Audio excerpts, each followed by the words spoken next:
سامح كريم. القصة اللي رح نشوفها الآن هي خلاف بين الإخوة. طبعا الخلاف بين الإخوة بيكون صعب، ولكن بعتقد أنه حله سهل. رح منحل هالمشكلة سوا، ولكن أولا نستقبل صاحب المبادرة مصطفى.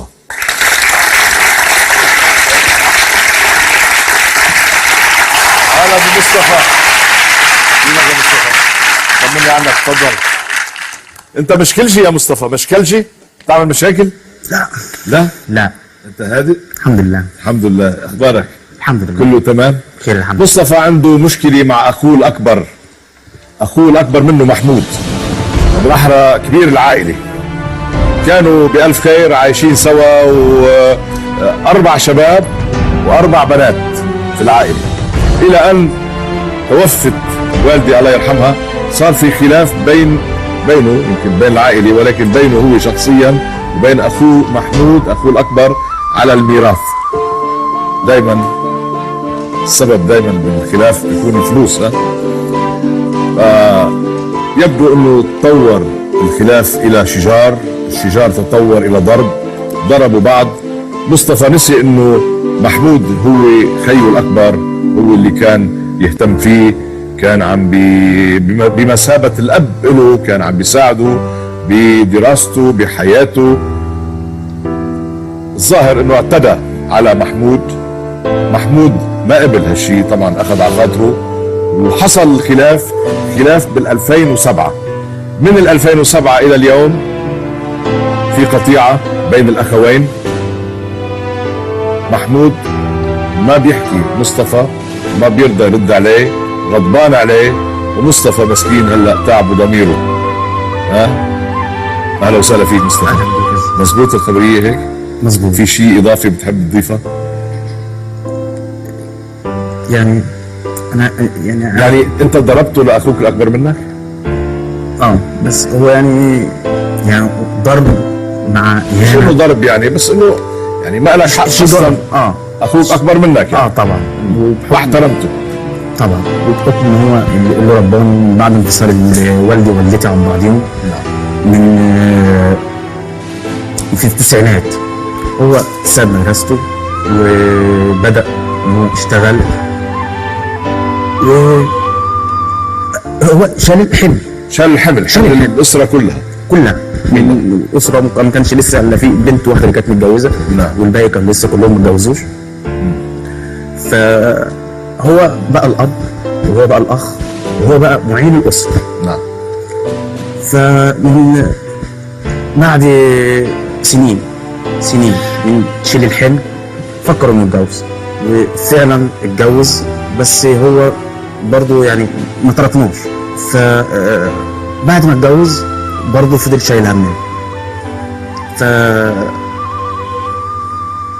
كبير الاسره، نعم، المعين، فضل على الحال دوت لغايه ما والدتي ما توفت الوالده الله يرحمها في 2006. انا فكرت ان انا اتجوز، وقف معايا، ساعدني كتير في الجواز، وجهز لي شقه وجاب لي، يعني يعتبر انا اتجوزت بيه هو، بدعم منه. بيه هو.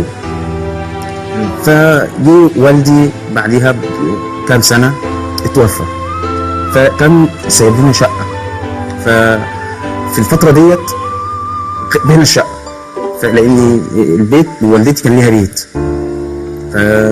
طبعا حضرتك عارف ان احنا 8 صبيان و4 بنات، فالبيت دوت مفروض لكله. فبينا الشقه وبنينا البيت، عملنا 4 شقق لكل شاب شقه، ومعاه نصيب بنت. فجت البنات بعد كده عايزين نصيبهم، قال لي نبيع البيت. قلت له طب هنبيع البيت انا هروح فين؟ وانا عندي بنت هروح فين؟ قام راح قايل لي طب البنات اخواتك البنات عايزين فلوس، قصتهم. نعم. وعايزين فلوس، الواحد عايزه تتجهز واللي عايزه تتجوز فانا قلت له على هم ربنا يسهل، وسكتنا على كده. فجي بعد كده اختي عايزه فلوسها، عايزه نصيبها. طب انا ما معيش ان انا اديكي، اصبري عليا. ما رضيتش. يا محمود قال لي نبيع، قلت له لا نبيع لا. فضلنا على الحال دوت فتره. بعد كده هو جت اختي قالت لي نقفل الاوضه تاخد نصيبها من الشقه. ففعلا بس بعد مشاكل برضو وكلام من ده ورحنا قافلين الاوضه. كيف حصلت المشكله؟ هو جه بعديها اقفل الاوضه، قفلتها. طب اشتري نصيبها يعني بيع البيت. قلت له لا.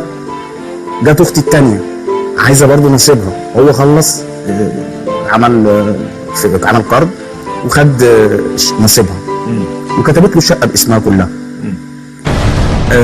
بعد كده خلاص كده بقت الشقه بتاعته. انت ما قدرت تعمل؟ انا ما قدرتش لان ما كنتش لسه يعني ما كانش ليا دخل ثابت.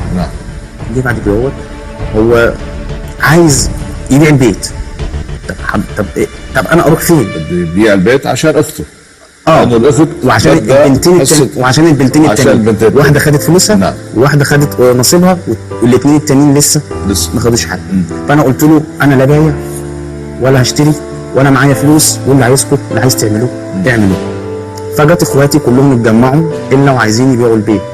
طبعا حضرتك عارف ساعه الشيطان اتدخلت في الوقت دوت، كلمه من هنا على كلمه من هنا. انا نرفزت، رحت يعني زعقت فيهم كلهم، رحت شاتم، رحت اخويا بيقول لي عيب انا اخوك الكبير وانا قلت له انت لا اخويا كبير ولا اخويا صغير، انت لو تعرف ان اخوك هيترمي في الشارع ما ترضاش. ما هترضاش كده. رحت ماسك فيه في ساعتها. مسكت فيه على طول. نعم. ضربته؟ فرحت بعد كده خلاص صرف نظر عن بيع البيت وفضل الوضع كما هو. انا عايش في اوضه وصاله واختي قافله الاوضه مش مستعملاها. وكيف علاقتك مع اختك؟ انا كلهم قطعوني بسبب. كلهم؟ هلا كلهم ما بيحكوا معك؟ كلهم. كيف تتوقع هلا تكون ردة فعله؟ من حكم ان انا يعني حاولت كتير والناس اللي عرفوا بالمشكله كتير بتدخلوا كلموه، هو رافض خالص. رافض. حاولت يعني انت بواسطه كتير اصدقاء وغيره، هو رافض. وزمايلنا وعمتي وولاد عمتي. طيب شو بدك تقول له؟ شو جاي تقول له هلا نيه حتى تقنعه انه يرضى عليك ويسامحك ويفتح الستار؟ انا الرساله تبعك معي بعد ما قريتها، بس شو بدك تقول له انت؟ انا بقول له اللي بيحب عمره بيكره. بركي ما بيحب. واللي بيكره انسان ما يكونش من دمه. ايه بس هون فانا بدك تيجي تعطيه انت يعني نصيحه وتعلمه، بدك تقول له بده يسامحك. انت جاي تطلب السماح منه مش هيك؟ بدك تكون صادق بطلبك السماح. اوكي؟ حتى يقتنع، لانه ما تنسى اخوك الكبير واخذ على خاطره ومن الصعب تتصور انه يقدر يسامحك. على كل حال نحن وجهنا له الدعوه اللي انت طلبتها منا، خلينا نشوف.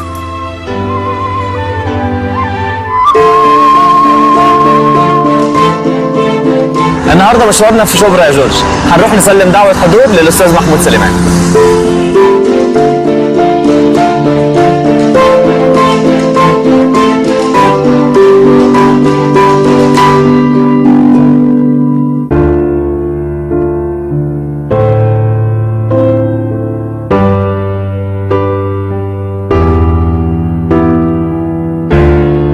جورج وصلنا شبرا عند أستاذ محمود، هنسلمه الدعوة.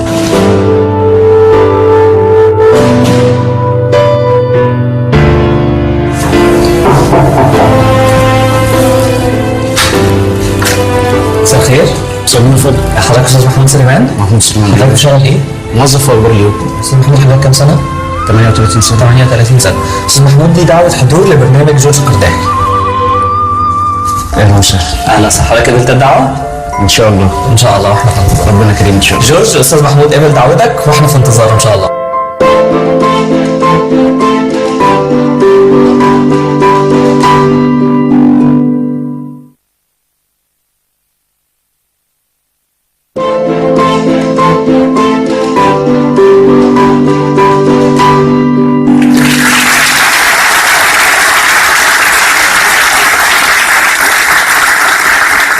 محمود بشبرا قبل الدعوة أكيد أصبح خارج الاستوديو. بس بحب أذكر اللي ما تابعونا من الأول بالقصة، القصة هي بين مصطفى ومحمود. مصطفى هو الأخ الأصغر، محمود هو الأخ البكر. في فرق سنوات بين بعضهم حوالي 7-8 سنوات. محمود بعد ما توفت أمه كان هو المسؤول عن العائلة، كانوا 4 شباب و4 بنات، كان يعيلهم يشتغل أمنهم. جوزوا لمصطفى، كان داير باله عليه مثل أبوه، ولكن بعد ما توفى والدهم اختلفوا على الميراث، صار في خناق. مصطفى مثل ما قال انه هيك دخل الشيطان بينه وبين اخوه، قام ضربه لاخوه الاكبر اللي لم يسامحه بعد منذ 2007، يعني 7 سنوات في قطيعه بين بعضهم اثنينهم الاخوه. اليوم اجى مصطفى الى هذا الاستوديو املا انه نقدر نساعده لحتى محمود يصفح عنه ويقول له المسامح كريم ويرجعوا لبعض. بدنا نستقبل الان محمود، وقولوا ان شاء الله. يلا.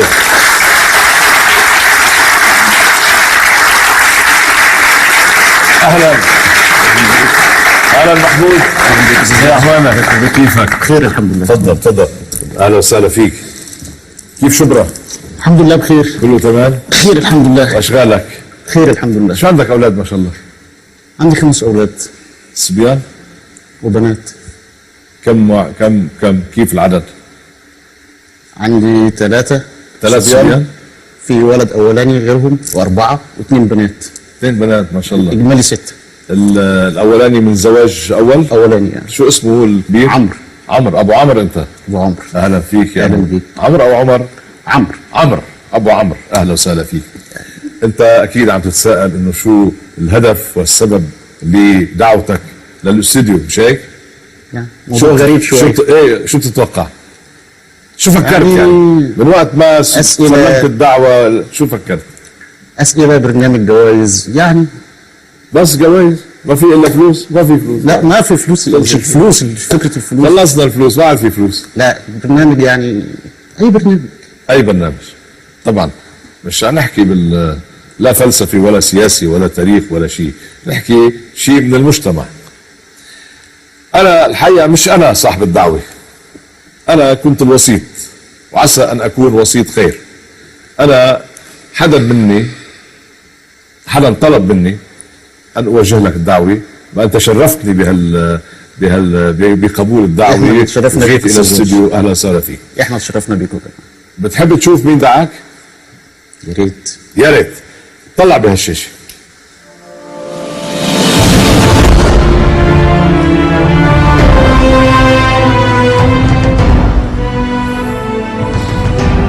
تتذكر اسمه؟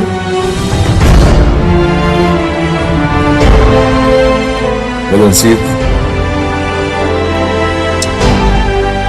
نسيته؟ ما اقدر انساه. ما تقدر تنساه. يا ابو عمرو، قصتكم صعبه بعرف، وهالقصص هيدي خاصه لما بتكبر بين الاخوه، اذا مش حدا حاول يحلها بالحسنى كل ما إلها بتكبر. بيمضي العمر بيكونوا محرومين من بعض، وعيالهم محرومين من بعض الى اخره. انا استمعت لروايته لمصطفى. مصطفى حملني رساله، بحب اقرا لك اياها قبل ما نحكي. بدك تسمع؟ نسمع. يا سيدي، مصطفى بيقول لك: اخي الحبيب، بل ابي الحبيب محمود، منذ وعيت على الدنيا وانا اعرف انك سندي وظهري، واعرف كيف ضحيت من اجلي انا واخوتي، ولا انسى مساعدتك لي في زواجي او افضالك علي التي لا تعد ولا تحصى. اخي محمود، انا اسف من كل قلبي على ما فات. تنقطع ايدي قبل ما تمتد عليك، وقد جئت الى هنا خصيصا لاشكرك على ما فعلته لنا انا واخوتي، ولأعتذر لك امام جميع الناس. ورحمة امنا الغالية يا محمود، تعفو او تصفح، فانا اكره نفسي منذ أن أغضبتك، ومنذ حدث ما حدث أعتبرها غلطة عمري التي لن أكررها ثانية، وعانقني عناق الإخوة الذي افتقدته، وسامحني على ما فعلت، لأن المسامح كريم. هذه رسالة مصطفى إلى أخيه الأكبر محمود. شو رأيك؟ أنت زعلت، حقك تزعل، يعني مثل ما فهمنا أنك أنت ضحيت وكنت للعائلة بمثابة الأخ الأكبر والأب، اهتميت بشؤونهم جميعا ولا تزال، وكنت مهتم بكل واحد وواحدة منهم، يعني حتى حقوق البنات بدك تحصلها، بدك تحفظهم حقوقهم للبنات. بدي اسمعه أول شيء لمصطفى. أول ما تحكي مصطفى قل له اللي بقلبك لمحمود اللي إلك 7 سنين ما شفته. تفضل. أنا بقول له أنا آسف جدا.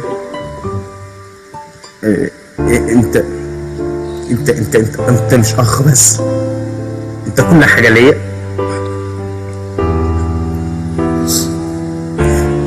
انت اخ، انت كل حاجه، كل حاجه. انا بتمنى من ربنا بس حاجه واحده، انك تسامحني يعني، واغفر لي اللي انا عملته معاك. طلب السماح والغفران. محمود، إذا عندك شيء قبل ما تقرر إذا بتفتح الستار أو لا، في شيء بدك تعاتبه فيه، بدك تقول له إياه، كان نفسك تقول له إياه من قبل بس ما صار لك وقت ولا ظرف، قوله هلا.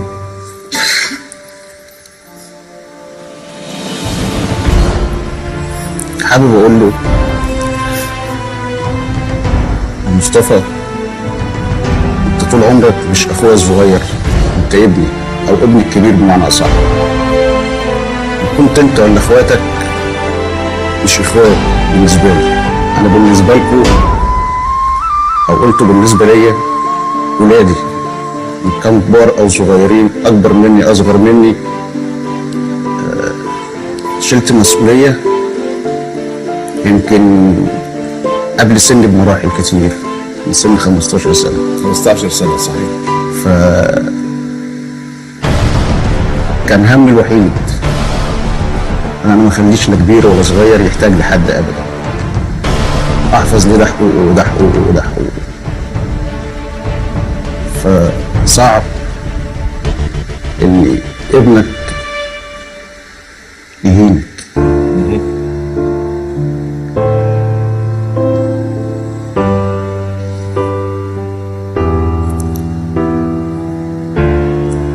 زعلت منه بس ما كرهتوش. ما كرهته؟ ما اقدرش اكره، ما فيش اب بيكره عياله. هم بالنسبه لي مش اخوات زي ما قلت لحضرتك، هم اولادي. لكن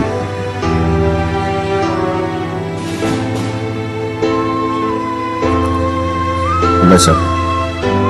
الله يسامحك. سامحته. مستعد ترجع انت وياه مثل ما كنتوا؟ ترجعوا يد بيد اخوة، وترجعوا كلكم أسرة واحدة؟ مستعد؟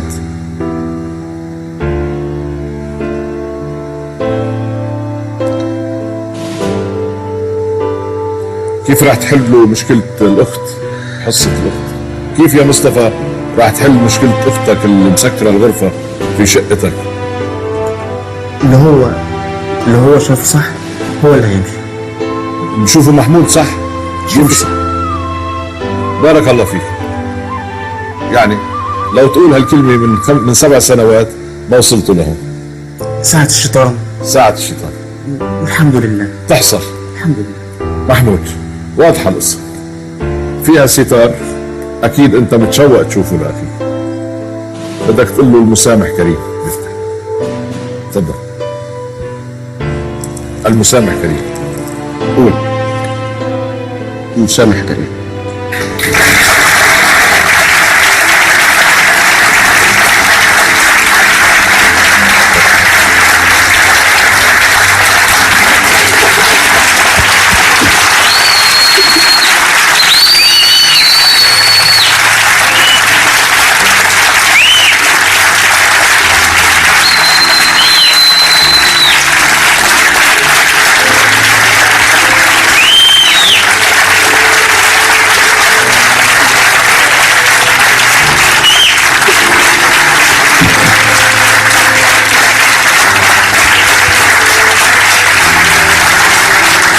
هلا بتكفوا برا.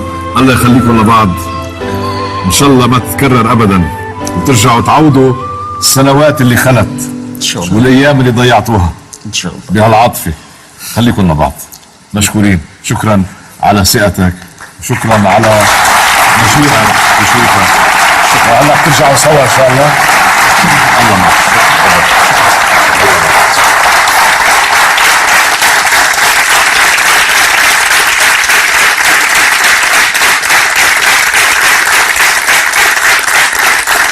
يعني هالموقف بذكرني ببيت شعر للمتنبي بيقول له: أخاك أخاك إن من لا أخ له كساع إلى الهي